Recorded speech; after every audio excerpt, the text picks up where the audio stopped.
I'm Alan Seslowsky here with RotoWire co-founder Jeff Erickson. On this video, we'll give you 5 sneaky ads in your fantasy baseball league. Jeff, who is your top sneaky ad this week, week 6 for fantasy baseball?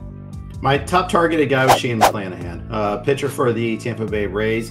Made his first start last week against the A's. Lefty that can throw up to 101 miles an hour, has wicked movement. His fastball is breaking away from right-handed hitters, drawing a lot of swings and misses. Compiled with a slider that just dives in on righties. Just really fun pitcher to watch. He's going to be a question mark is how deep he can go into games. But I really like what they've done with him so far. He made his debut in the majors in the playoffs last year against the Yankees. Then this year he turned it around and is now back in the rotation, which is how he's developed. Previously, first-round draft pick, had Tommy John surgery, took his time coming up, but he looks so good. Sometimes it's avoiding who not to pick up. What are you doing with Patrick Corbin? So here's the thing. He was available in a lot of leagues. People are getting frustrated with him, dropping him in some cases. He probably should be rostered, but it doesn't really want to be on. I don't really want it to be on my watch. And here's the thing, too. That reason why I wasn't too enthusiastic about going after him is I don't really like, some of his matchups coming up either, for that matter. The Nats have a pretty tough schedule coming up. You look at this week in particular, they get the Braves and then they get the Yankees. Corbin's start is on Friday against the Yankees. Next week it's a home start against the Phillies.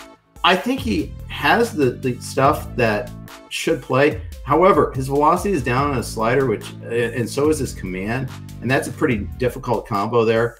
So that's why I was like, okay, I'll throw a $1 bid on him, a 1-unit bid on him, minimum bid, but he wasn't my first priority.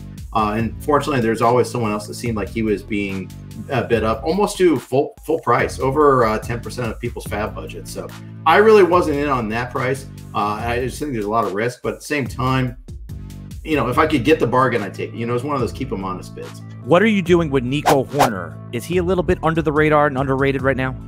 Yeah, with the Cubs sent Nico Horner down to begin the season, but he's got some upside. He's a pretty good prospect. David Bote got off to a pretty bad start. Horner's come in and he's hit right away, and you like seeing that. He's been a guy that has got when given the chance, he's given the Cubs a little bit of extra life, and he can.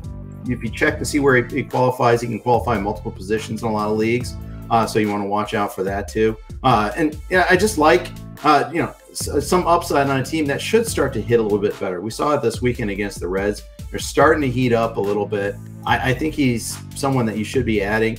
Qualifies at second in most leagues and possibly shortstop in others. I think he's going to start moving up in the lineup a little bit more as time goes on. He's already had a couple of games where he's batted leadoff. Otherwise, he's been batting 7th and 8th. But if he continues to hit, I think he's someone that is going to keep getting more chances to hit ahead of Bryant and Rizzo, and that's what you want to see. Right now, currently 389, 500. He even can steal a base or two. He's already got 3 stolen bases already too, which is something you like. It's really hard to find stolen bases. Grab them if you still can. Are you trying to find ways to sneak Tony Gonsolin onto your roster? Yeah, here's the deal with Gonsolin is Dustin May just went on the IL on Saturday. Got hurt on Saturday, went on the IL yesterday with the Dodgers. Felt tingling in his arm. Doesn't look good. He's got an MRI today. Gonsolin's 3 to 4 weeks out with his own issues with the shoulder. David Price is out several weeks is what they're saying. I think Gonsolin ultimately takes over that 5th starter's job for the Dodgers. I think Dustin May's injury is going to be a long-term thing. I don't think Price comes back to the starting gig. I could be wrong about that. They've got a couple of young guys, Mitchell White and Josiah Gray, but they also have 2 weeks where they don't need a 5th starter. So this almost fits perfectly for Gonsolin. I think you try to get him now and stash him if you can.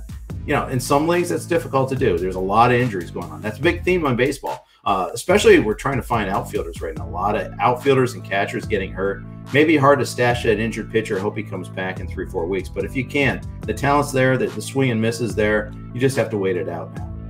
The New York Yankees are having catcher problems. Who's the sneaky pickup?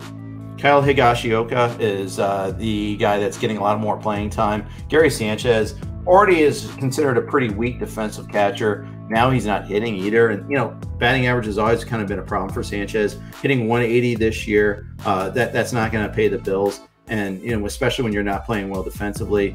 Look at Sanchez. He's striking out almost as much as ever. So I can see him continuing to lose time, and that's why you're seeing Higashioka get a little bit more playing time. Yadi Molina went on the IL.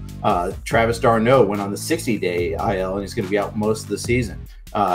Even Alejandro Kirk on the Blue Jays got hurt. So there's a lot of guys getting hurt right now. So you're going to have to try to take some chances with some catchers right now.